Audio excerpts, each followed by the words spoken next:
5th. Now today second part of weather and climate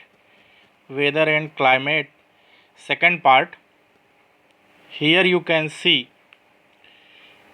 here the earth position, north pole, south pole. North pole, that a polar region, south pole also polar region. Sun rays, here you can see the sun rays position. Sun rays are slanting. If sun rays be slanting, अगर सूर्य की ऊर्जा, सूर्य की किरणें यानी सूर्य की किरणें तिरछी पड़ेंगी तो ये काफ़ी लॉन्ग डिस्टेंस अर्थ पे कवर करेंगी, काफ़ी एरिया में सूर्य की किरणें सन रेज पहुंच सकेगी। ये आप पोलर रीजन पे कंडीशन देख सकते हैं। Poles are farthest from the equator. Poles जो होते हैं ये इक्वेटर से दूर होते हैं। पोल्स जो होते हैं इक्वेटर से दूर होते हैं, जिसके कारण से ये कि कोल्ड होते हैं। अब ये आप देख सकते हैं ये अर्थ की पोजीशनिंग कैसी है, और उसके बाद अर्थ की कंडीशन, अर्थ मूव कर रहा है समर पोजीशन पे, कैसे मूविंग कर रहा है इस पोजीशन पे आप देख सकते हैं। उसके बाद सीज़न कैसे बनते हैं, लेकिन आपके कोर्स में अभी इतना ही है। तो सन रेज किस प्रकार से अर्थ पे पड़ती है, अर्थ पे पड़ने के कारण से क्या कंडीशन बनती है, उसके बाद आप इसको देख सकते हैं इक्वेटर। इक्वेटर पे जो इक्वेटर पर सन रेज डायरेक्ट पड़ रही है, इसलिए जो रीजन इक्वेटर के पास होंगे उस पर बहुत गर्मी पड़ेगी, बहुत हॉट होगा, और जो रीजन इक्वेटर से दूर है वहाँ पे क्या कहते हैं गर्मी कम पड़ेगी। अब सन की कंडीशन देखिए, सन की रोशनी स्लैंटिंग तिरछी पड़ती है, तो जहाँ पे सन की रेज डायरेक्ट पड़ रही है वहाँ पे डेज हैं, और जहाँ पे सन रेज कम पड़ रही है वहाँ पे नाइट है। इससे आप ये पॉइंट को समझ सकते हैं। उसके बाद अब चलते हैं एल्टीट्यूड। एल्टीट्यूड के पॉइंट पे चलते हैं, और एल्टीट्यूड पे हम डिस्कस करेंगे कि एल्टीट्यूड क्या होता है।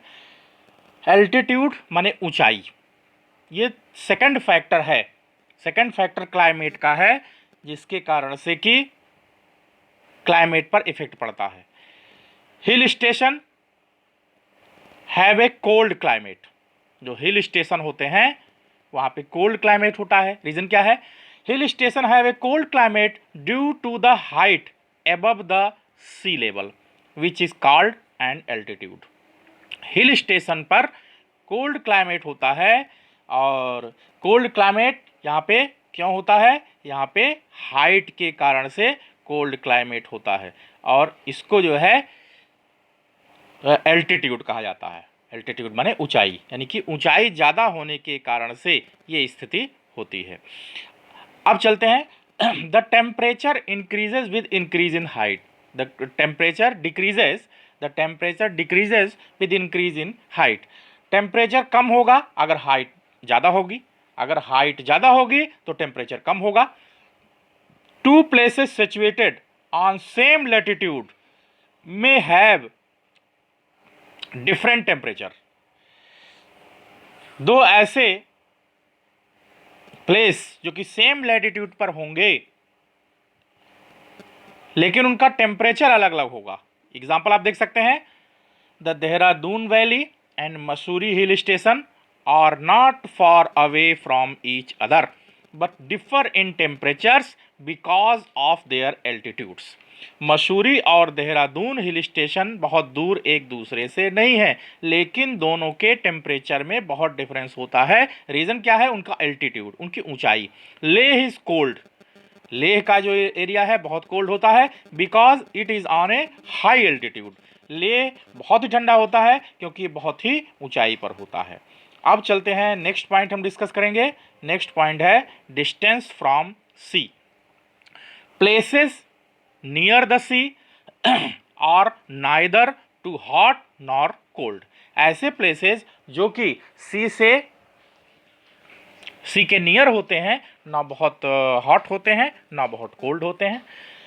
दे have a equable climate because of land and sea breeze. यहाँ पे इक्वलेबल क्लाइमेट होता है, यानी कि बराबर का क्लाइमेट होता है। रीजन क्या होता है यहाँ पे? इसका कारण लैंड और सी ब्रीज होता है। During the day time the sun heats both land and water but land absorb more heat than water। Day के टाइम पर सन की हीट जो होती है लैंड और वाटर पर समान पड़ती है, but land absorb more heat. लेकिन जो लैंड होता है यानी कि जो भूमि होती है वो ज़्यादा हीट एब्जॉर्ब करती है वाटर की अपेक्षा। Therefore the warm air above the land rise. जिसके कारण से कि जो वार्म एयर होती है वो जो जा करके लैंड के ऊपर सेटअप हो जाती है। तो cool air from the sea takes its place, और उसके बाद यहाँ पे कूल एयर जा करके इसका प्लेस ले लेती है, और इसलिए इसको सी ब्रीज कहा जा सकता है। सी ब्रीज का एक फोटो यहाँ पे दिया गया है, आप इसको देख सकते हैं।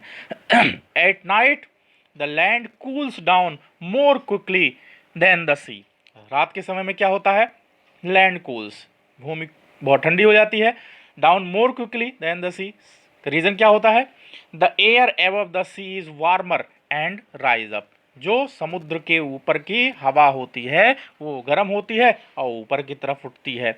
The cool air from the land takes its place, और कूल एयर जो होती है वहाँ का प्लेस ले लेती है। This is called land breeze, और इसको इसलिए लैंड ब्रीज कहा जाता है। So the weather is neither very hot not very cold. अतः इसलिए जो है वेदर जो होता है ना बहुत हॉट होता है और ना बहुत कोल्ड होता है।